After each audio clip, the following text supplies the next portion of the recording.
everybody, Raj and Ant recording a podcast because, that's something that we haven't done for about a year and a half now, Ant, I'd say. Yeah, I'm back from the dead. Yes, I think COVID has been sort of gone. COVID didn't kill us. We've done well. Yep. We did do a couple of streaming ones when I was in Adelaide in the first year of COVID. That's right. Yeah, the first year. Yeah, Yes. The first year. Here we are, year 3. Yep. Wow, what a ride! What a fantastic ride! Yeah, I was playing around. I was so bored during lockdown. I made this voice over IP little server that could host like a talkback radio system, so people could call in on a landline number, and it'd be put in a queue. Yeah, and then the queue hold music is the stream, the audio stream, the live audio. Yeah, and then I'd answer calls during the show and talk to people, and I could have them in a call thing, and that was fun. I managed to get that working, but didn't turn into anything. It was just an experiment to see how does a radio station do it, and I didn't know, so I did it how I thought would work, and just use it as it was actually like a rebranded call center software, so you can have like 1,000 people on the phones answering calls. Yeah, and I just used it with one caller. I say one, like what do they call the people who work in the call center? Like one phone staff person, and they handle all the incoming calls. Customer service representative. Yeah, that's it. Yeah. That was me many years ago. Yeah, you used to do that? I used to do dial-up support for Optus. That's how long ago it was. Yeah. Dial-up support. Yeah. Dial-up support. It was, I think we just started going into ADSL, but dial-up was by far the dominant tech. And when did I get ADSL? I think we got it at home. Was I still in school when we got ADSL? I think so. No, maybe not. This would have been like 2001, not 2002, somewhere around there. So I remember trying to play Counter-Strike with some friends from school, and my ping was so high because I was on dial-up. Yeah. Some other guy in the class had ADSL, and he was just thrashing us because he had obviously the better reaction time. So maybe I didn't have ADSL until maybe 2002, my final year of school. Yeah. Which is why my grades just dropped, because it was just on 24/7 in my house. Because before you had to dial in, you had to. All right, I'm going to set aside the next few hours to enjoy the internet.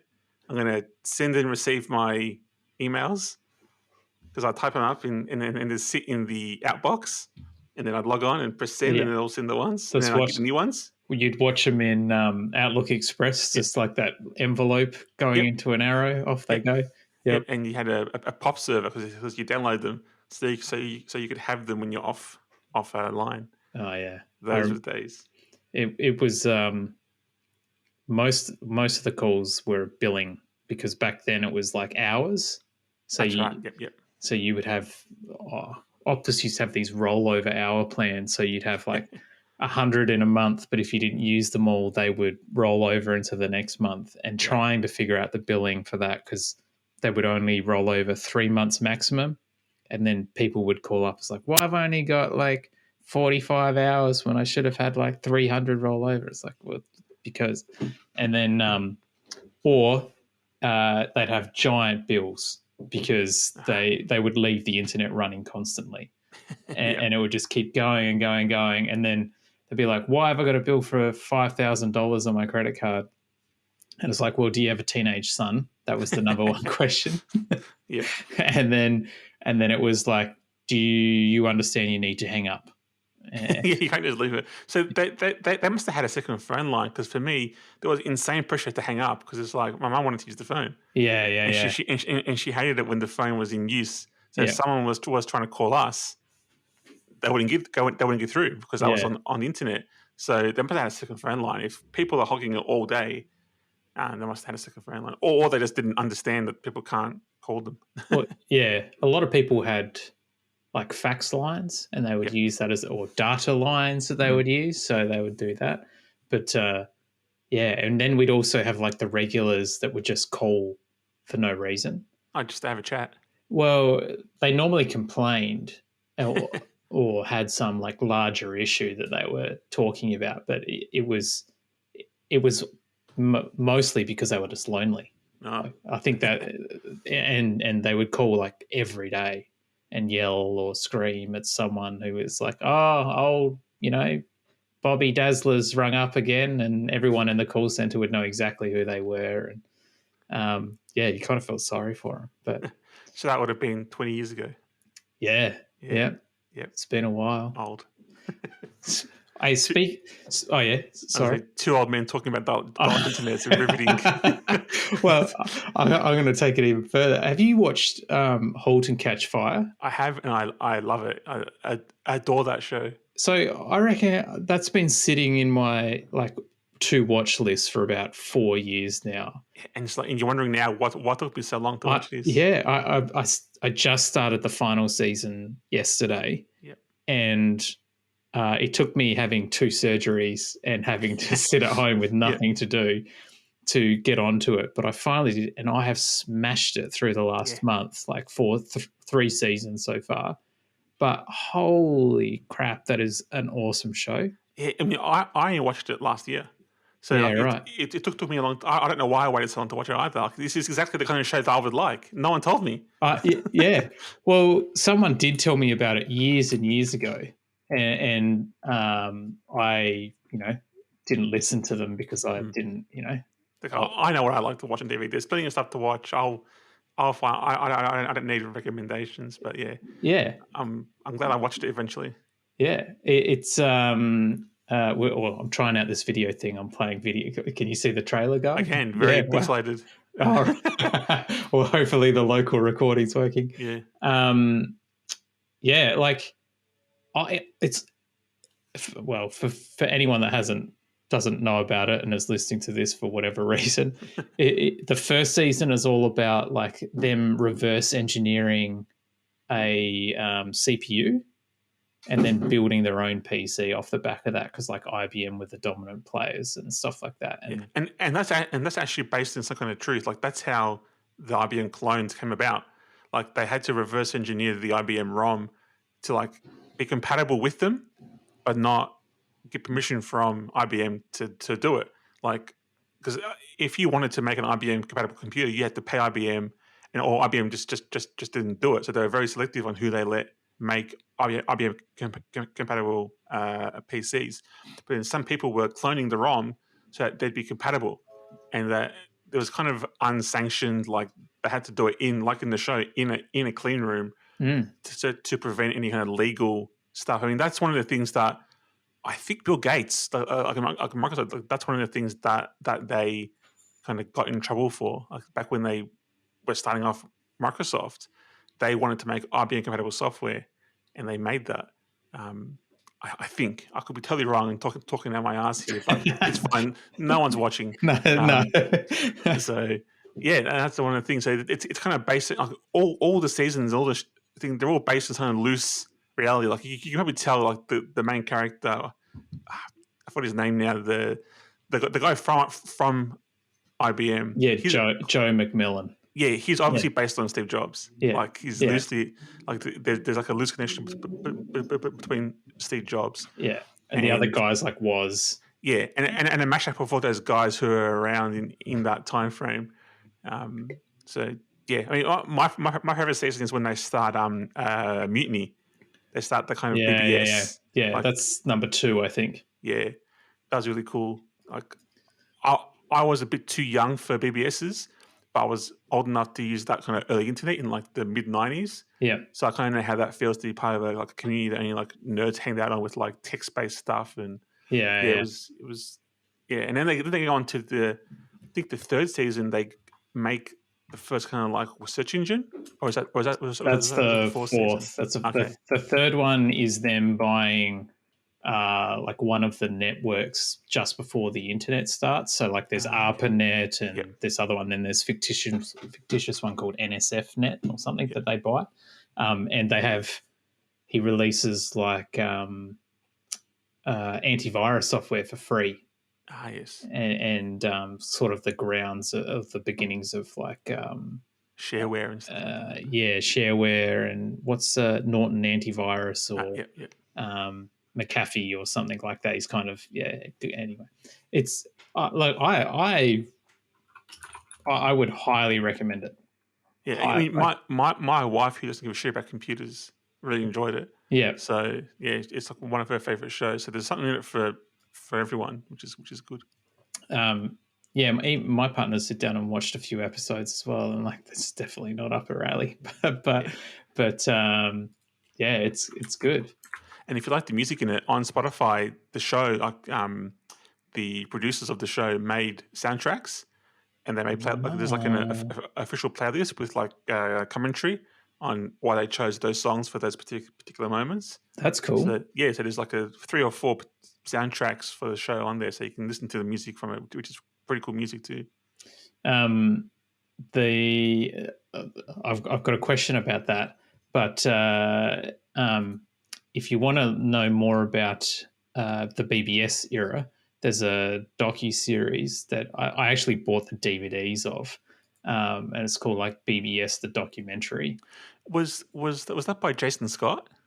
Yep. Yes, yeah. I've been to watch it again. That's another thing I should have watched by now. I haven't. It's very cool. I mean, it's all on YouTube now by the looks of it. This is part 1 of 8, so you can just watch it there. But really, really cool doco about like the beginnings of the BBS and ANSI graphics and things like not MMOs, but the first like games for multi-user online MUDs. They were called multi-user dungeons. Yeah. I caught the very tail end of BBSs. Yeah. I used it a few times. I used like the Melbourne PC user group. Yeah. One that was one I remember. Yeah, it was only because we were too cheap to pay for an ISP because, like you said, you had to pay every hour for those. Like there's like $5 an hour. Yeah. So we couldn't afford it. So I just kind of found BBSs to kind of dial into and try and download stuff from. Yeah. But they were kind of dying at that point because the internet was starting to take over. So I kind of got like the tail end of it. And I was like 10 or 12 at that time, so I wasn't really, but it wasn't really a community for me. It was more a place just to get games.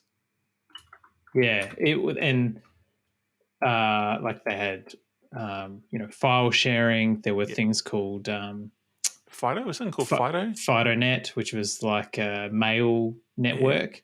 Like kind of like the beginnings of Usenet. Like you had different groups that you would write in, but the way you would write in them was download all of the messages off, and whilst you were connected offline, then write your responses and then reconnect and upload. So kind of like pop mail, but for user groups. And it would sync across everyone else. Yeah. It was pretty, like when I was using it, it was STD phone call. So like you were paying long distance rates. Because there wouldn't have been many in South Australia, if any. You had to go to like Adelaide only. So in the rural South Australia where I was, there was one guy that was running a BBS. Like he used to work at Coles, and I reckon I was like 15, 16 or something like that. And this guy was just putting all of his money into like having 2 phone lines installed and maybe 5 people actually dialing into this thing. But it was either that or CompuServe. I was using CompuServe. I remember, but again, we couldn't afford it, so we never. But I remember getting books from the library that had in them CompuServe CDs. Yeah. So they're from the US, and the CD I'd get the program, the CompuServe program, and it would let me dial in to the Australian one, fine, but you need to pay to actually do anything. So I'd dial in, do like a small demo area, and then for like half an hour, and then you have to call back again if you want to use anything. I keep on calling like every like half an hour and wasting money on phone calls because my parents didn't want to pay the whatever it was. Like I think that was also timed, wasn't it? Like per hour. Yeah, I think so from memory. Yeah. But in Halt and Catch Fire, like those mutiny sort of graphics of people walking through to different areas before they start talking. Like I remember doing that on CompuServe.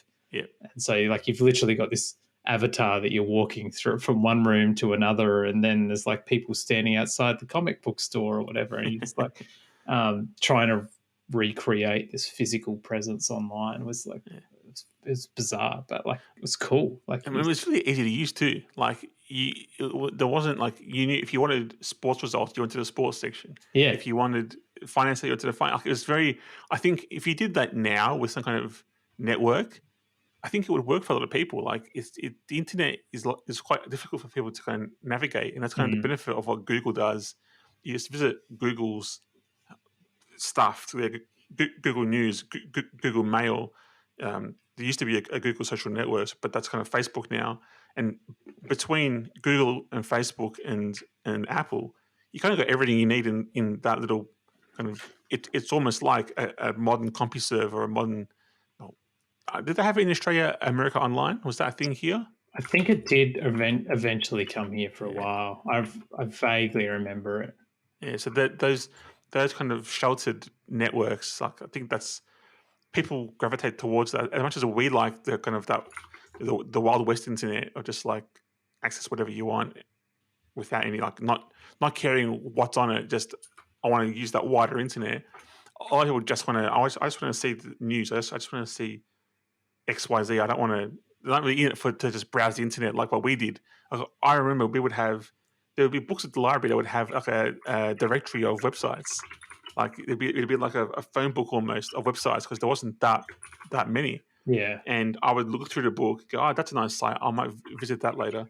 And I make a list of websites that I want to visit. So when I dialed in, I made the most of my time. I'd have a list of sites that I wanted to check out. That's kind of the fun was exploring the wider internet. And I think that's kind of gone now for the people. There is no, I don't know what do people do that anymore. I think they just kind of use a few networks, a few big sites, and that's kind of the internet now. Yeah, you just Google, or go with the same things that you go with all the time, like and align yourself with whatever your political beliefs and stuff are. Do you remember Apple's having an internet provider? eWorld? Yeah. I remember at school, one teacher, he was a big Apple guy. Yeah. And he signed up for it on one of the school computers. Or maybe they gave the schools free access or something, because he would use it a lot at school. And he was showing me, he's like, oh, look at this, you'd like this. And he'd show me, and I'm like, oh, I haven't got a Mac at home, so I can't use this. So I wasn't that kind of keen. But when Windows 95 came out, it came with the MSN. Like that MSN was like a CompuServe, like an eWorld. It was like a little the Microsoft network. And it was, I remember the teacher, when he installed it, he let me use it on like those 3 hours, because he didn't know what it was. But the school had a modem, and I dial in and use MSN, and it was that was like in 1995 or 1996. And it was there's a kind of early stage where they made these programs where you could just it was like a mini internet. It's weird, because I've just been like trying to Google eWorld, and like there's nothing about, like there's maybe 5 articles linked to a Wikipedia post. It's like it's almost been erased from the internet. That's how long ago it was and how little it was used. Yeah, I mean, it wasn't like people weren't really like recording this stuff, because it was hard to store these pictures. It was hard to store, like you couldn't make videos of it. Like you just didn't record this kind of stuff. Yeah. And they obviously never spoke about it at great length at like a Macworld or something to have a recording. But I think they also used, a lot of these things would sell internet access. So you would dial in, like they ended up becoming ISPs. So they would, like, you'd have the little bubble section that they maintained, and then you could go to the internet through their services. And I think that kind of took over, because everyone wanted to use the internet, because they heard about things like Yahoo, or they heard about these websites that you could visit. Yeah, so this was your little portal coming into it. It's very 90s with those cartoon styles. You can't even see the image. Like that's as big as it was on the screen. Yeah, it was like what 320 by 240 probably. Yeah. Email center, newsstand, marketplace, arts and leisure pavilion. Yeah, crazy. That's going back a bit. That's I haven't thought about those things for a long time. But for me, like, it was mostly the internet. Like, when we got that dial-up internet, it would have been I was in primary school, so it would have been 95 or 96.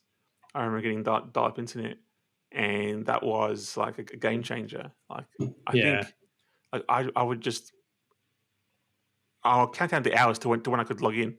Like, I Yeah. would just be like, I'd get up at like 4 a.m., like super early in the morning, so I could use it for a few hours without my mum being awake. So that way she didn't worry about like the phone being hugged, being tied up. Yeah. So I'd be on at 4 a.m. to about like 8 a.m. or 9 a.m. whenever she woke up, and then she'd be like, "You have to get off the internet now. Someone could be trying to call us."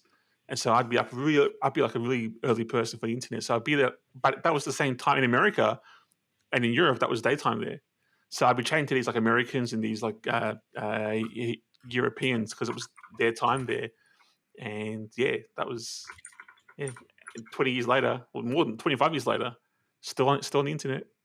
We had call waiting, like the old beep beep, Yeah. and that would just kick you off. It would like be enough to like break the signals and basically sever the connection. So you would be in the middle of doing something, and then all of a sudden it'd be like the internet's not working, and then the phone would ring. And it's like, what's going on? Like, and even before, because I think I must have had internet in high school because I was building web pages in like 95, 96. Yeah. That's when I started my first like web design business. And but even before that, like we were me and mate were just playing games, but you were calling each other's numbers direct, like peer to peer. Yep. I remember that. It wasn't on the internet. It was you someone would host the game and you'd call them and you'd go dial in.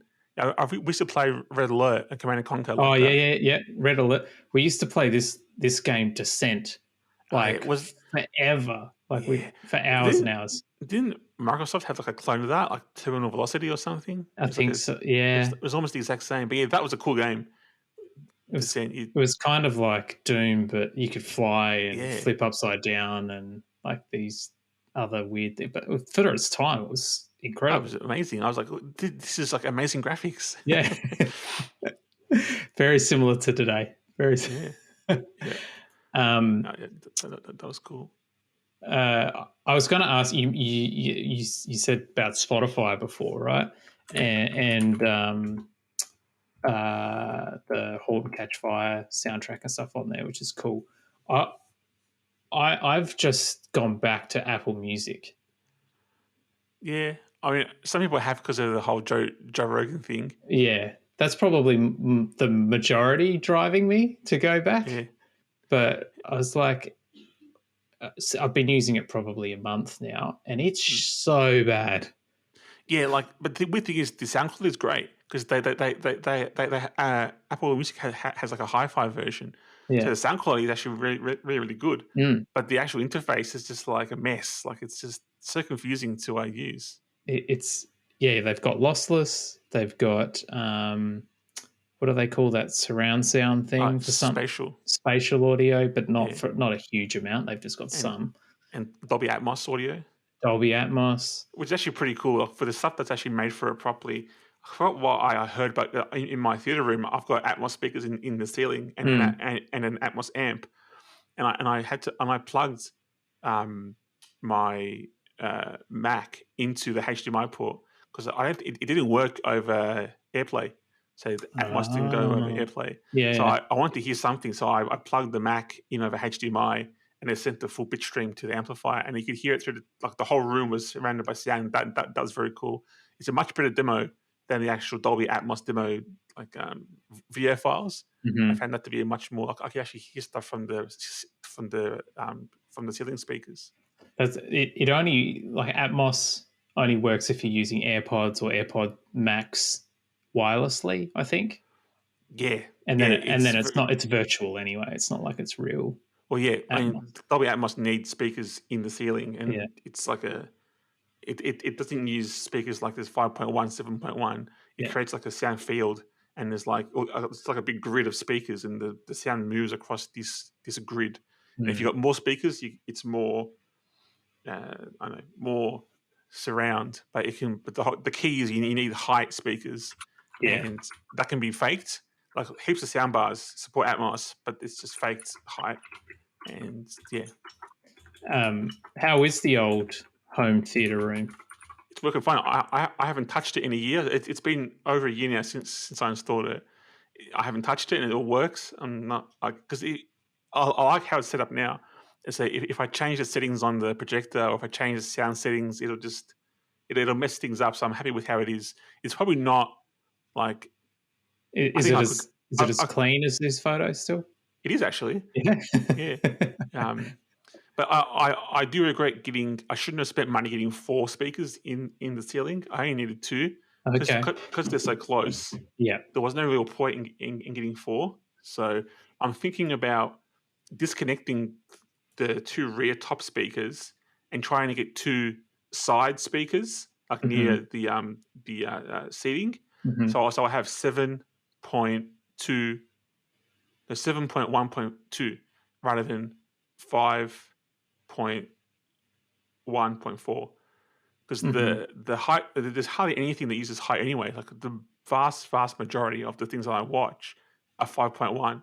Then there's maybe about 20% that has 7.1. Yeah, and like 1% that's actually like Atmos with height effect. So having the 7 speakers, so having the ones on the side near my ears, would be a lot more useful than the extra ceiling speakers. And like are you playing digital files with 7.1 or? Yes, or Blu-ray Remux. So I download like it's basically a copy of the Blu-ray disc. No recompression, no transcoding. And like Netflix stuff and Apple TV stuff. That stuff comes through with but depending on the source file, like some stuff is only 5.1, but lots of stuff's 7.1, and lots of the new stuff is Atmos. But the Atmos is going to be tricky because it's not always the height enabled Atmos, and you don't know until you watch it. And some stuff like action movies tend to have it, but like things that like there's like a drama may have Atmos audio, but it's not using the height speakers. So it's really it's just 7.1 enhanced really. Yeah. Okay. How's the the Epson that you've got? What is it? It's the TW9400. TW94. Yeah. There's a new one out now in the United States. It's like new. It's Epson's new flagship projector. It's a 4K one. So it's like actual native 4K. Yeah. Which is this quite is nice. Just upres. Yeah. Which most of them are. Like native 4K projectors are very expensive. And that's why I didn't get one. And it's a laser light, not a halogen or xenon light. So the bulb lasts way longer, and it stays. It maintains its brightness throughout the life of the lamp. Yeah, and it's brighter too, without as much heat.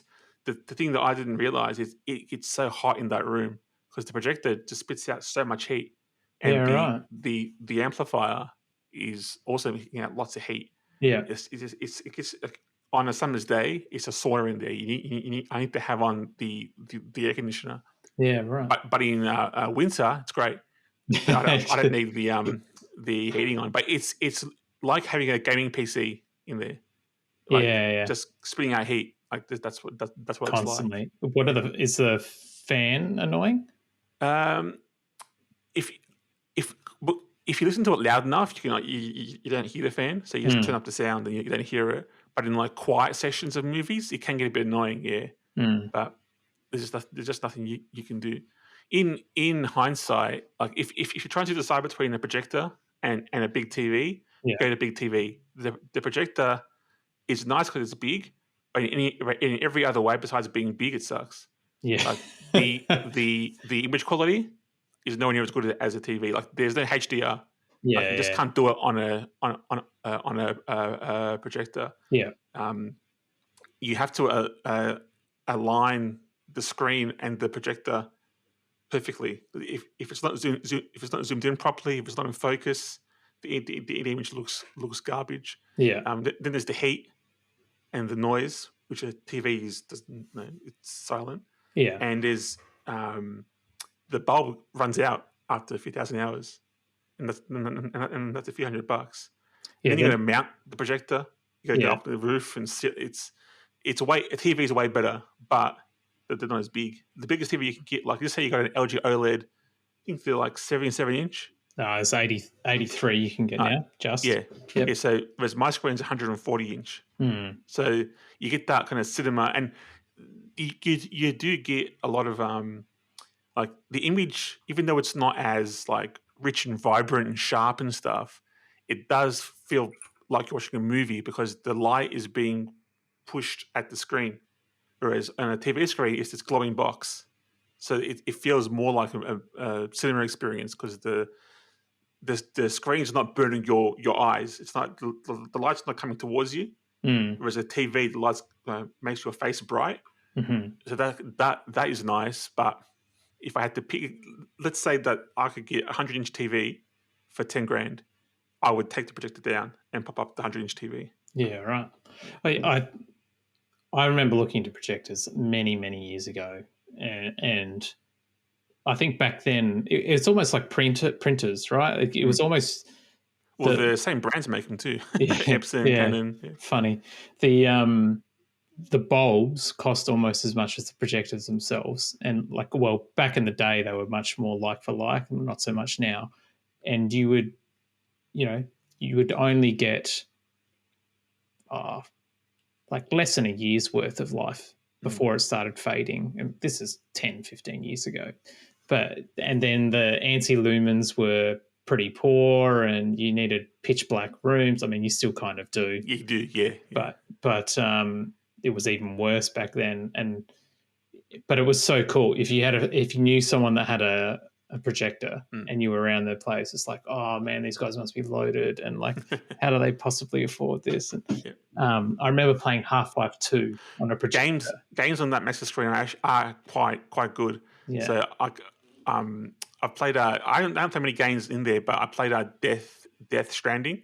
Oh yeah, I put a few days into that. It's a very boring game. Carrying packages across. Yeah, who's enjoying this? This is so boring. But I thought it would get more interesting, and it doesn't. So I just gave up.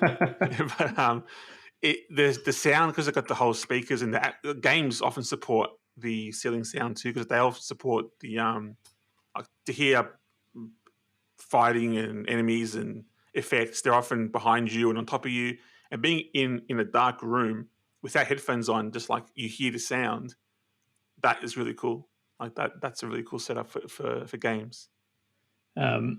Excuse me, I was trying to find some footage of Death Stranding for you. Yeah, I found it very boring. Like it's like, all right, cool. Like, it's a very beautiful game, and the story is interesting. Like the whole, you're a courier for some like weapons. I think it's weapons thing. You got to supply these armies or something. Yeah. But it's like I'm just running around constantly. Like, there's so much. Like my finger got sore from pushing the stick up, like, just to run around. It's like, this is not fun. This is not an enjoyable game. And it's all about like balancing your pack and like running up and down different terrain and. Yeah, you got to put things on your legs, on your arms, in your pockets, on the back. Yeah, it's not an enjoyable game. Like, is this what kids like these days? I don't know. It's being praised as inventing a new genre of game, and like the guy behind it, Hideo Kojima, the Metal Gear Solid. That's why I played it. Like, if it wasn't involved, I wouldn't even care about this game.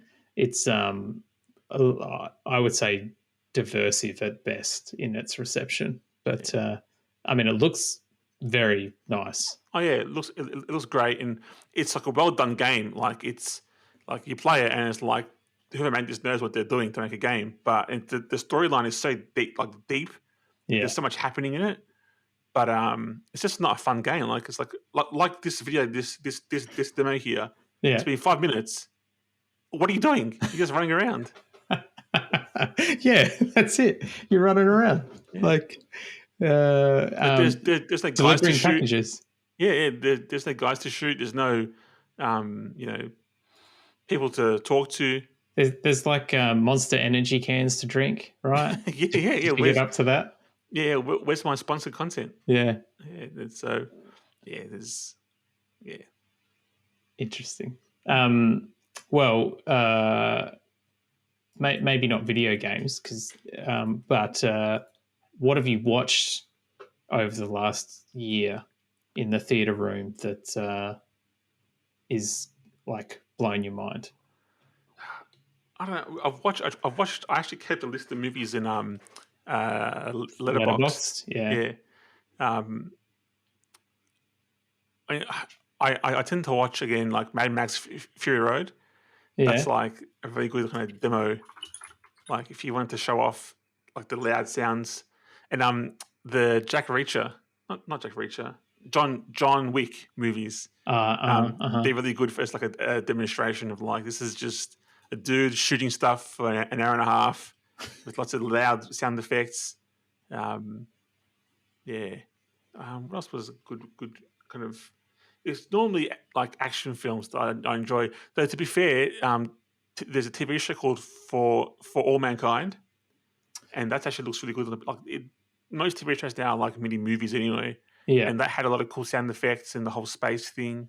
Was that an Apple TV. one? Yeah. Really good show. What else have I seen that I really enjoyed? Like, I mean, there's lots of things that are good, like good movies, but it's more like what's good on that big screen, watching it like that. Yeah. I was going to say David Copperfield, but that's not the right. It's David Attenborough. David Attenborough documentaries like Planet Earth or I haven't watched any of those actually. Yeah, I should try and find them. I mean, there's the Christopher Nolan films; they're always good, like Interstellar. Oh yeah, Tenet. Like I actually quite like Tenet, even though some people think it wasn't that great. I really enjoyed it too. Yeah. There's a lot. I mean, you can pick it apart as much as you want, but I reckon I probably watched the film length and explainer videos of Tenet or Unraveling or whatever you want to call them. But I really enjoyed it. That was the first movie I saw coming out of lockdown in a theater. Was Tenet. Yeah. I've just got Letterboxd up here now. What's my highest rated one? Diary sorts by your rating highest first. It's a movie called Apollo 11. So it's like a documentary. So when they did the actual Apollo 11, the moon landing one, they actually filmed it in 70mm film, like the whole thing, like all the astronauts getting on, and the days before, the days after, when they came back, and even on the moon, they gave them like an IMAX camera, like that's what we call it now, and it's that was great on there because you keep thinking, hang on, is this a movie? No, this is real. Like, this is what happened. This is a documentary, not a movie. Like how they filmed it, because like it was such a monumentous event. People are going to the moon. They filmed it with the best cameras that they could, and because the cameras were so good then, it still holds up now as better than most movies. So yeah, right. Yeah, that's my highest rated film in here. And my second highest is Master and Commander, the Russell Crowe movie. That was I watched Russell Crowe defending it on Twitter. Yeah, people were making fun of it, and he was like, "No, this is a good movie. I'm really proud of it. Peter Weir is a genius." I'm like, "All right, I gotta watch this movie now." And it was fantastic. Like I didn't think I'd like this kind of like old English Navy sailors stuff, but it was stuff in the movie, and it had like a fight scene towards the end. And yeah, that was a great movie. I don't think I've ever watched it. I think you should. Wrote it off a long time ago. Me too. I thought, this can't be that good. It's Russell Crowe in a period movie. How good can it be? Yeah. I mean, is it like Gladiator on water? Kind of, yes. but that's a good thing. Gladiator is a great movie.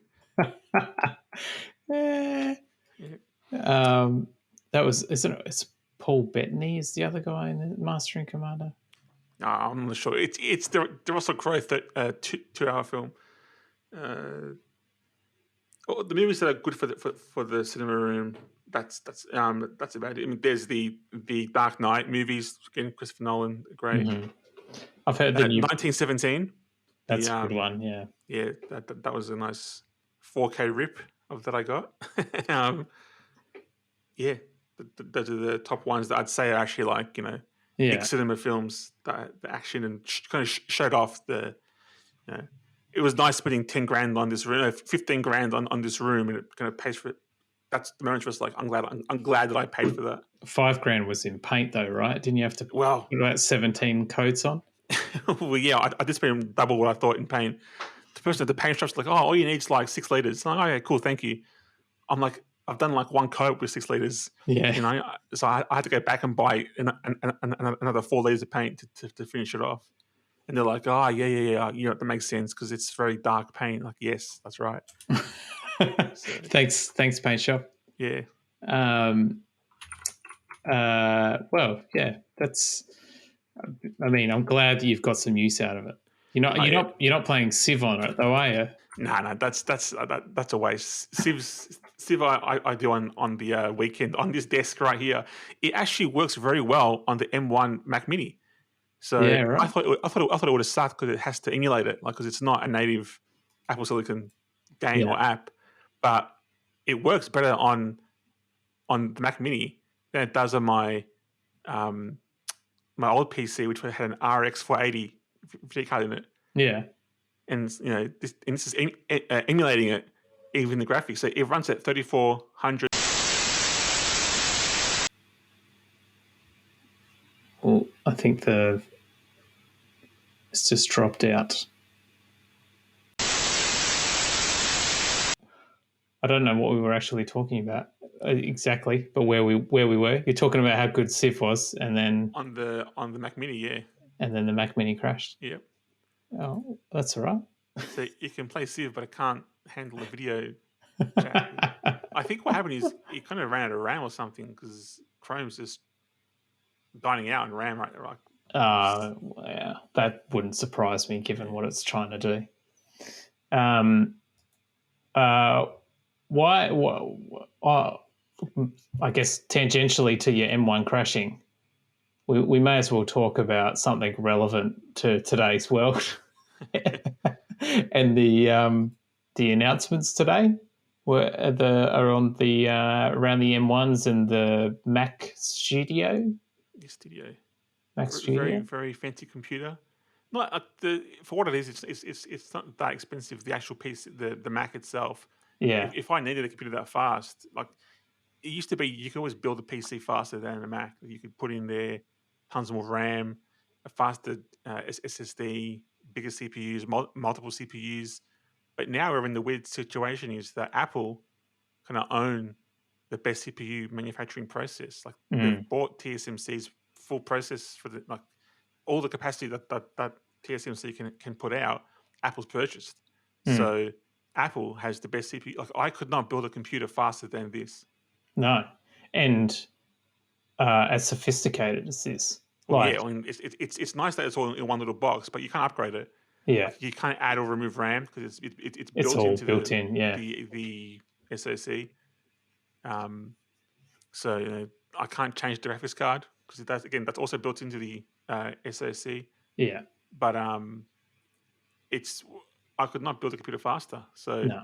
I could build a computer with more capacity, perhaps. Like you could build a server with like quad CPUs, but depending on the actual workload, this thing could still be faster than most Threadripper box. Especially if it's running optimized apps like built for it, like new versions of Premiere or Photoshop and stuff like that. Exactly.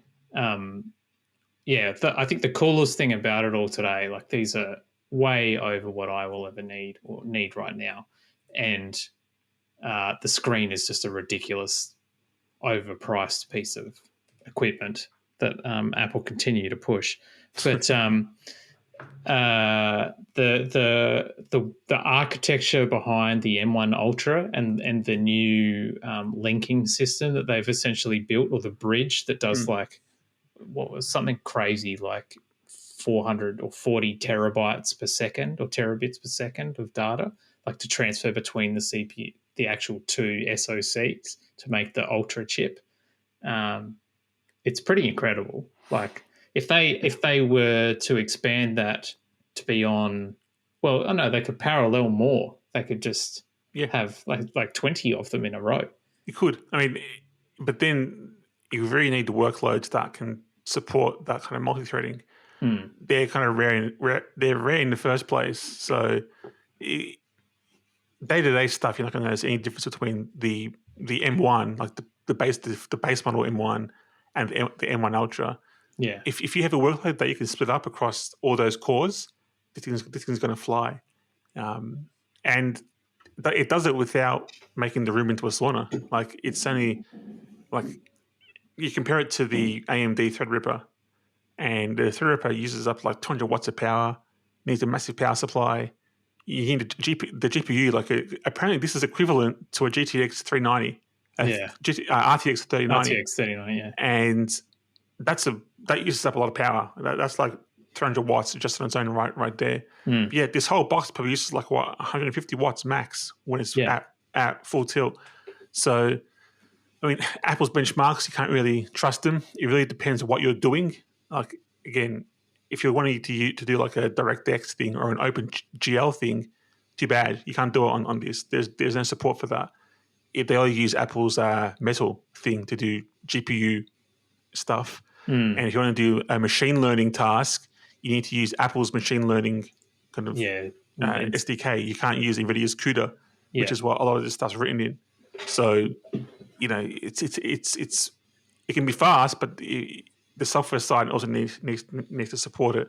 And because it is so fast, and because it is so cheap relatively, I mean, an RTX 3090 costs as much as this computer costs. Like they're not cheap GPUs. No. So if you need to do a lot of GPU like machine learning stuff, or you need to do a lot of GPU compute stuff, it could be worth trying to get your application to work with Apple's APIs, and instead of what you've got running on NVIDIA's or on an x86 workload. So that could be something people would look towards because, like, hang on, these are really fast computers. They're not that expensive in context, and they use bugger all power. Could be worth it. What I want to see is what happens when AMD and Intel get the same kind of process node as what Apple does. Is Apple's advantages mostly because they've got technology that no one else has, or is it because they actually are quite good CPUs? Like if AMD had access to TSMC's 5 nanometer node, would their CPUs be as good? Because right now they're not. The Ryzen mobile and the Ryzen CPUs use the previous generation TSMC fabrication process. Yeah, and there's still a 5 or 7? 7. Well, 6N or 7N, and Apple's got like 5N or 4N. Like it's they kind of don't mean much, but it's a generation behind.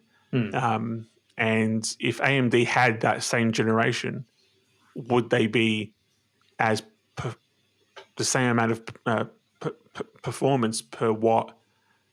Because that's where Apple CPUs really shine. Oh, just picking up the dog.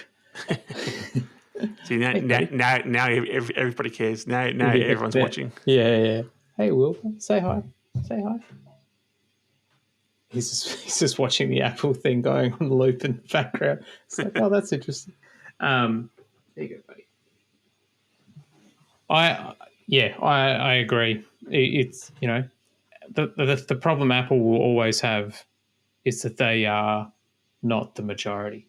Yep. Like, you know, so yes, they've got the banging tech right now in terms of CPUs, but they don't have the saturation, or they don't have the market share and it's not going to change in a hurry. I think it's really an amazing, innovative thing that they've been able to create, but who does this appeal to beyond creatives right now? I don't think there is anyone.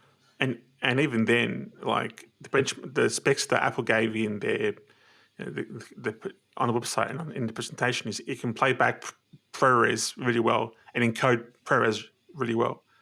ProRes is great. That's one thing, but not everyone uses that.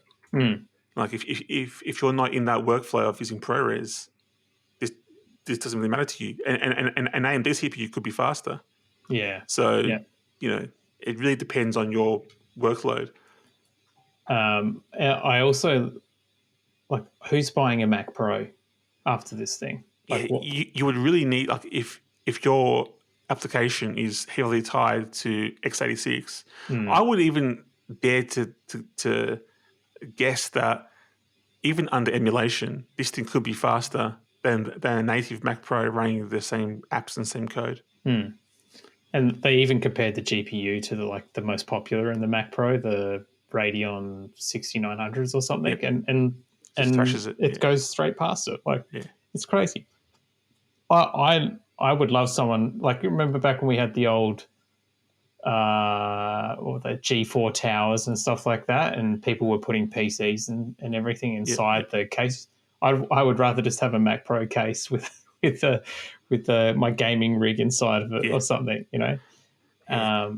Apparently they're still going to make a Mac Pro using Apple Silicon, so they do have plans for that. They said it in the keynote that's coming at a later stage. So at this point, I don't know what you would do to make it any faster. Like they must have a next generation architecture that they haven't released yet, like the M2, for example, which has different CPU cores, because the M1 Ultra is the same as the M1 that's in the iPad, that's in the Mac Mini and the MacBook Air. It's just scaled up and bulked out and given more space to breathe. Like there's fans, there's an active cooling system in the Mac Studio. So I reckon for the Mac Pro, they would have a new architecture that would probably use TSMC's next generation node, and that would be the first product to use it. Whereas in the past, the first product to use it was the iPhone. So I think they'll do that in the Mac Pro, because when you make a new process node, the first batch of chips, like you might, like maybe a third of them, so 2/3 would just be sucked. Like you have to throw them out because they don't work. Yeah. And as you make more and more of them, the yields improve. A niche product like the Mac Pro, you could take that risk. You could go, all right, look, we're not going to sell millions of these things. Yeah. If we could take that risk and have the fastest computer using that, TSMC could kind of have a test run with the actual product with the Mac Pro. And obviously we use Apple's latest cores, so like their next generation set of architecture in that. Are you running any M products? Do you have the Mini or? Yeah, I got the Mini. Yeah. I'm still on the last gen Intel MacBook Pro. Yeah. But we've got a couple of them around the office, and they fly. They're incredible. Yeah. There's still some quirks though when you're getting at that developer level with packages and dealing with Node and Python and everything. Because not everything's native to Apple Silicon yet. Yeah. But I think once there is a Linux version coming for Apple Silicon, someone's reverse engineered all the Apple stuff for Linux to work on it, and they even said it was quite easy. Like they reckon that Apple left these things open for them to do that, so that was quite nice. I think once that happens, there'll be a lot more of that kind of open source software. Yeah, it'd be a lot easier. Yeah. What do you think about the actual look of the studio? I mean, it's effective. Like it brings in air from the bottom, and it raises it up and spits it out at the top, which is I thought doesn't it come through the top? And no, so at the bottom that's the intake. Oh, see? Okay, right, yeah. It's very practical.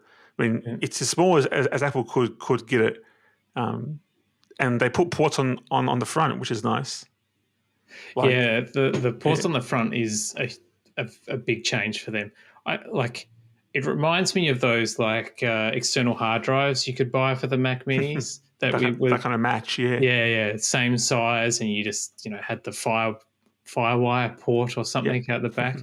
But yeah, as simple as it is, it just, something about it just screams like it's lazy to me. Like it's just it's very clever and it's small and all of those wonderful things, but like just we'll just like make it taller. It just feels like someone sat there and like whatever the 3D studio, Z Studio or something, Z Brush, and they've just gone like, oh, I'll just drag this up. Yeah, And we need more space for the fans. Let's just make it bigger. Yeah, it's like someone is being paid, $400,000 to play around with the CAD software. It's just like, yeah, it could be.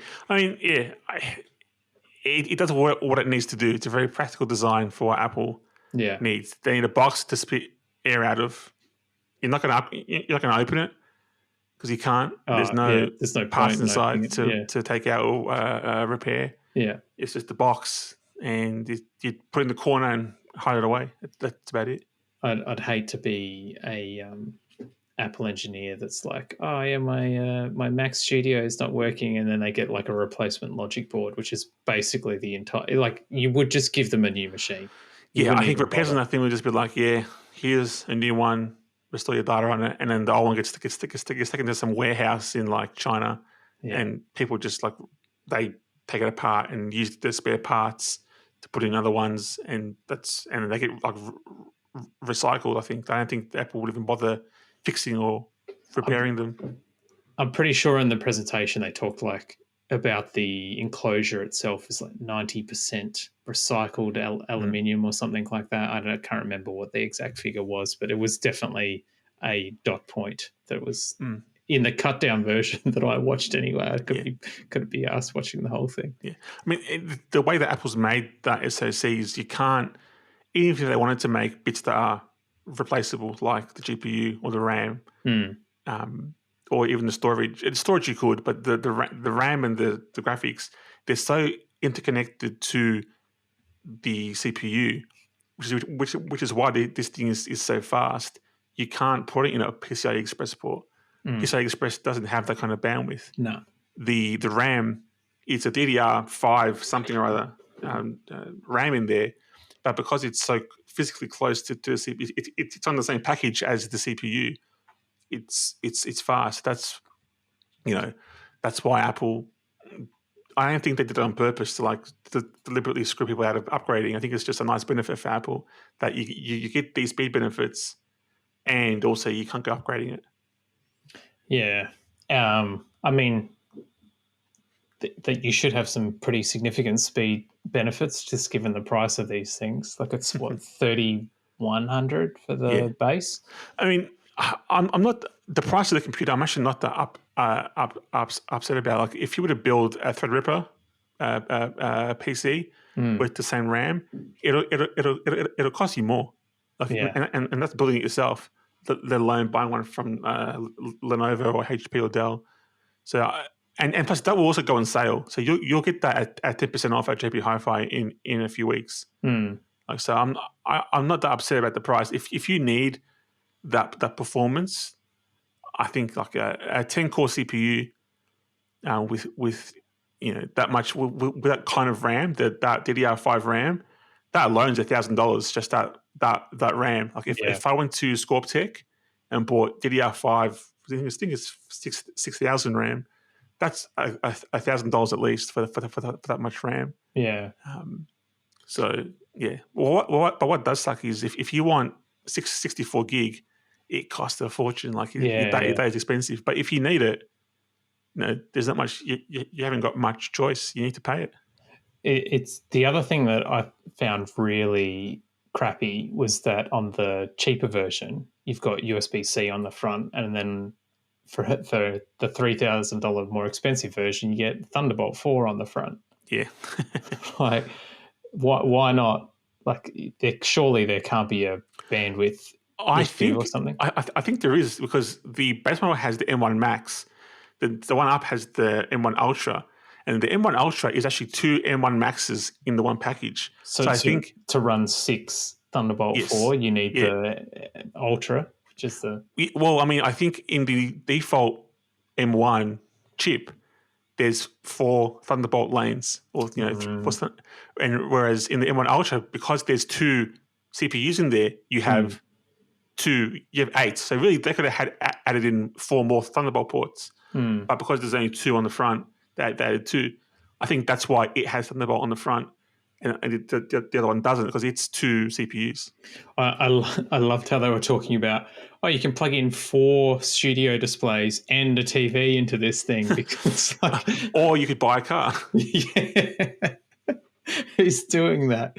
We've just sent maybe all of that over to MKBHD or whatever to play around with and make a video of, and that'll do. But literally no one.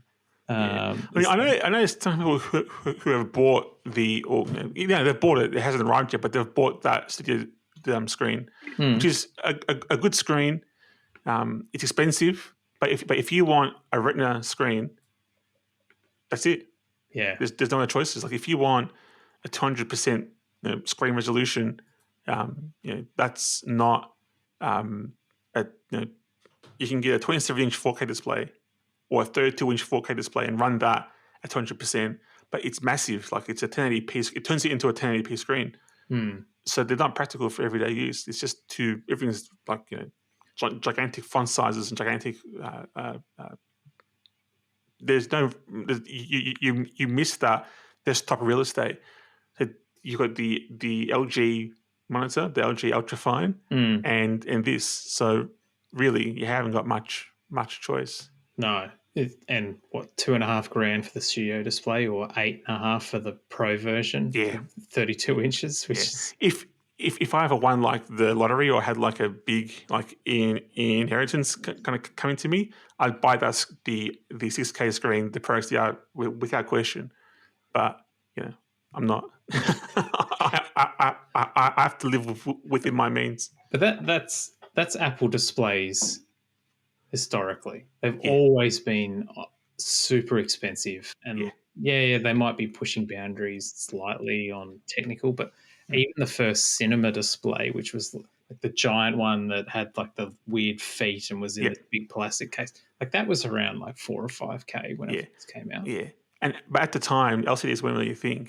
So that was like one of the first. That was really cool. It was like, hang on, this thing's so like thin and light. It's back when we had CRT IMAX. And the 30-inch, remember the 30-inch cinema screen? Yeah, the big one. That was so cool. Yeah. I remember really wanting that screen. And if you bought that screen, that's still usable now. Like a 30-inch at that resolution's, like they're still making those screens. Like that's not much different than a 27-inch. So that would have been a good investment, because that would have been 10 or 12 years ago that came out. No, more than that. More 15 years ago. Yeah So per year, that's very cheap. Per year. Well, Ant, we've rambled for an hour about one thing of current relevance. Yes. Yep. Good. I hope whoever watched this, there's 2 people. I hope you enjoyed it. It's been a fun exercise. Now I get to play around with how this thing mixes the video. Yes, good luck with that. Yeah, I probably just sit here for an hour and press a button like a studio. That'd be good if it was just like cutting in Final Cut, like multicam cutting. So can you edit in this thing? I think so. Okay. But I don't know. So for those watching, I guess you'll find out. Find out later. Yeah. Hi, Raj. Good to talk to you. Take care. You too, buddy. Thanks. Yeah. Bye.